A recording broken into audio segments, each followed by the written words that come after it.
So I thought we could just have a look at the daily chart of the gold. Should we start with gold? Because that's something that it's big story on Friday was a huge drop on gold. I don't know if you heard as well, Kim. I'm sure you have, but Soros and the other billionaire investor, Bacon, Louis Bacon, they've sold their holdings. Or I think Soros sold 50% of his holding in gold, and Louis has also, Bacon has also sold, I think, all of his holdings in the gold ETF, which took a major drop on Friday.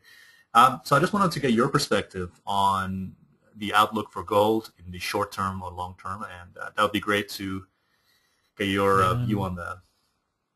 Yeah, it always makes me laugh when the papers come out with Soros has sold his gold. Soros probably started selling gold at 18 or around about the top there. Yeah. He's probably reduced it by now to a significant point, and it's probably somehow got out there. And whether he's actually done that because he's gone short gold is another matter. Well, I've heard that he's gone short on the yen, which makes sense because it had been going down predominantly. But anyway, I just forgetting all that. What do you think? I mean, are you still bullish long term on gold, or do you think that it's for 2013 gold is going to be stuck in this downward trend? Just going to your perspective. Yeah. I mean, folks who've been listening to me on my newsletter. I mean, I've already said that I personally still remain long-term bullish on gold. I think that actually it will go higher out of this downtrend. But I would love to have your perspective as well.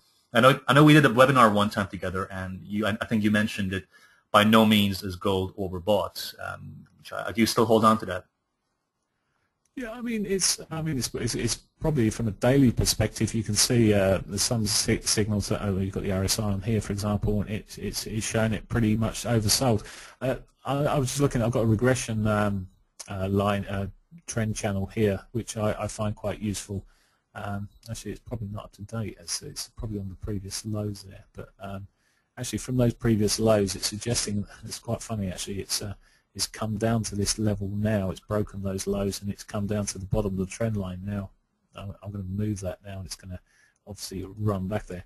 But what I often notice for a lot of these markets over the longer term, I'm not suggesting it's going to turn around on the quickly here, but it will come back to trend. Now, it may come back to trend. It may step itself sideward into this sort of trend, but it's certainly at the moment in a descending channel. It's when anything's running down like this, there becomes a time when it will correct itself to a degree. It is oversold.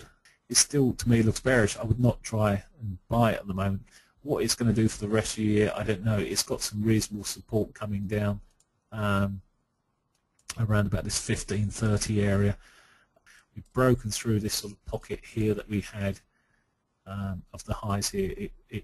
At the moment, it just looks weak to me, although, as I say, on a daily basis, it's certainly looking quite oversold, and you may get a retrace.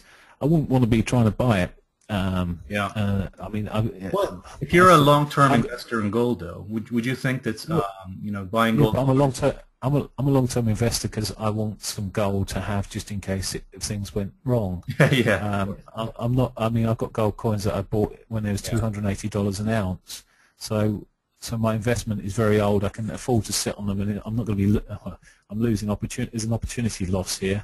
It's funny. I don't trade gold daily these days so much because just the fun of it went out. I mean, there was some great fun. Perhaps more so when it was going up than when it was coming down. Yeah, of course. Maybe it needs to focus my attention back to it again. But it's to me, this is looking bearish. Where it will, as I say, I'm not one for giving predictions to where it will go for this year because I can't tell from this chart. All I can see is where the support areas are.